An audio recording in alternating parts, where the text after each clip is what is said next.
Peace, family. Happy Friday the 13th. It is the day of the goddess for those who don't know. I was called to do a deck a day. I would be remiss if I did not align with the goddess energy on this day of the goddess and share some of this guidance from goddess energy. And shout out to my queens. Obviously, you always inspire the deck a day because I know at the very least you take a listen and it helps you just acclimate and align with the current energies. So much love to you all. And also for the brothers, for our kings out there, don't forget that you are comprised of divine masculine as well as divine feminine. And it is a lack of balance in our world today when our brothers, when our men do not acknowledge and tap in and feed that energy.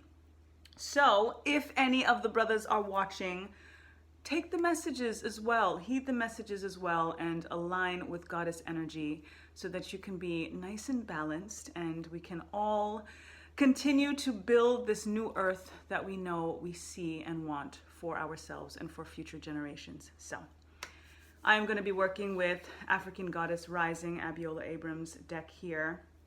Stunning, stunning cards. And I'm going to be working with some of my Orgonite pieces as usual. Pick a piece of Orgonite. These are some pentacles today. So if this first one resonates with you, which has Apatite, we will see what your message from the goddess is. This one here's got Clear Quartz.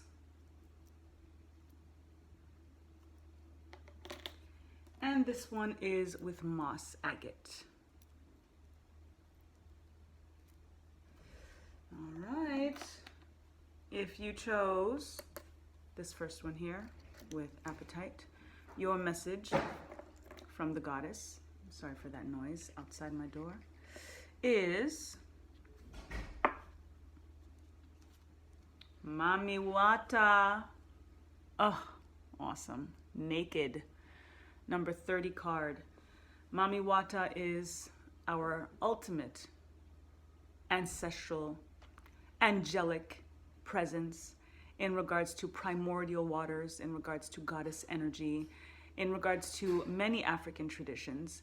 And the naked aspect, we think about Mamiwata as being that primordial goddess of the ocean, aligning with Yemoja as well as a lot of our ocean and water goddesses.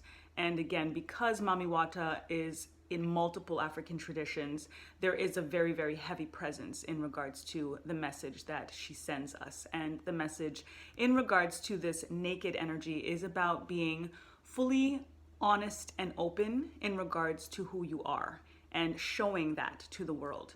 It takes time for us to really figure out what that is and who we are.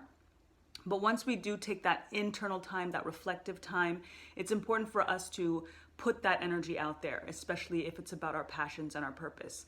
We've got a Mercury retrograde happening right now, which is definitely a time for reflection, but we've got that coupled with Jupiter in Aries for the first time in 11 years. That's an 11-year transit that happens. So we do have to find this really beautiful balance between being reflective and reflection aligning with water energy, with Mamiwata energy, but then also realizing that Jupiter in Aries is about really taking initiative, really taking action in what it is that you want to do. So again, it's important to take the time, be reflective, take that retreat, but then once you're sure of who you are, of what it is that you are, that you really have to put that out there. Whether it's about posting more on social media, whether it's about being out and about now that the weather's getting better, whether it's about just within your community, within your relationships and your dynamics, to be like, listen, I've gone through something here. I have taken this reflective time and now I know, and you need to know. It's important for us to express our growth to the people that we want to grow with us because we have to give them the opportunity to be able to do so.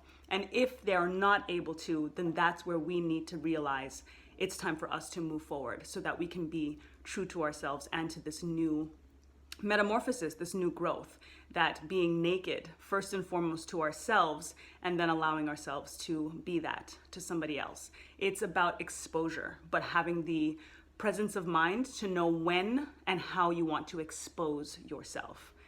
I hope that resonates. Be free, be open. If you chose this one with clear quartz, your message from the goddess. Jambi, masks.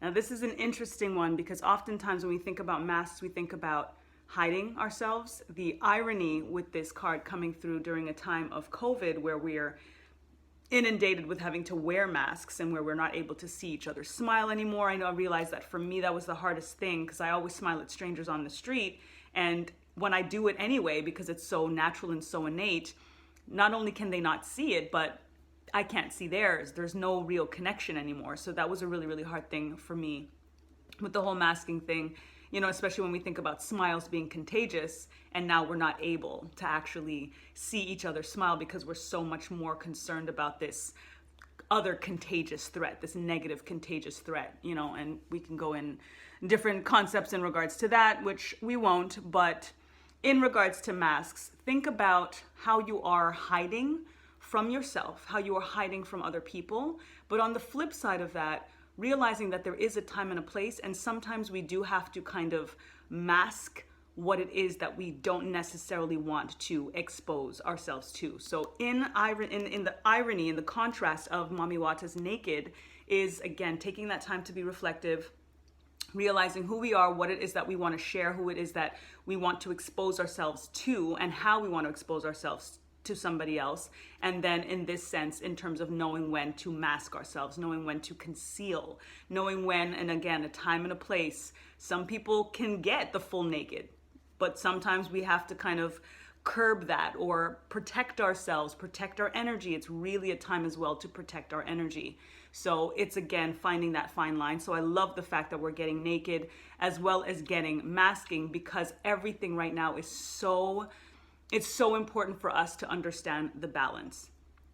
A little of this, a little of that. So these energies are coming through to really say, know when you're safe to be naked in an environment with another person, with yourself, or whatever it may be, and know when it's time to conceal something, know when it's time to put that mask on. You know, masking is also a very heavy tradition, an African tradition, in regards to aligning with the ancestors, aligning with different personas, different personalities that we're also for ourselves figuring out. So think about that for yourself as well, and think about what different personalities do you have, you know, when you think about your alignment with, you know, the multifaceted nature of who you are. That's where you're going to discover it also in terms of choosing to be naked to yourself again, first and foremost, and then being able to say to yourself, okay, you know what?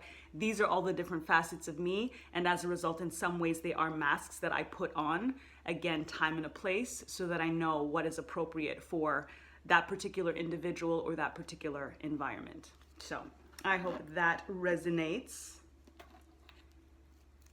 And then we've got this one here with moss agate. If you chose that one, your message from the goddess is Iset, surrender. Iset aligns with Aset. There's different spellings naturally for this goddess, Kemet goddess, Cometian goddess.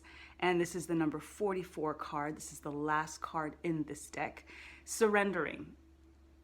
Perfect alignment with this connection with being naked, knowing the masking, finding that balance, because all of that leads to a full sense of self and knowing when is the time and the place to surrender.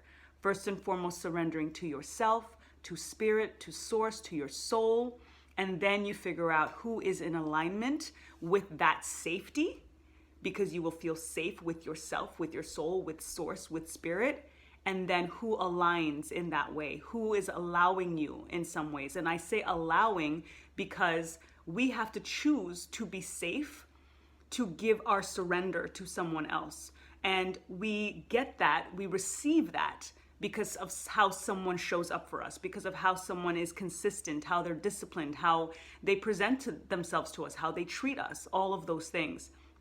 When you decide for yourself in terms of being naked towards yourself and how you want to kind of organize the masking or unmasking of yourself is what is going to lead to that notion of surrender. So it's a perfect connection, alignment. I always say that regardless of what pile you choose or what piece of orgonite you choose, that there's messages for all of us in all of these individual piles. And especially when they connect like this, it's so beautiful because it tells a story. And I'm, really, really grateful for the story that's being told right here in regards to all of this leading to surrender, nakedness, in terms of that release, masking and knowing that balance of when to mask and when to unmask, and all of that leads to a first and foremost self-surrender, and then being able to allow us to understand who it is and what it is that is also inspiring that surrender. So that is the message for you all, for goddess energy, aligning with the goddess energy. Definitely look up these goddesses, Mamiwata, Jambi, and Iset, Aset, so that you can get any direct messages from them for you. And that is it for today. Until the next time, lest we forget, time to get back to natural. Peace.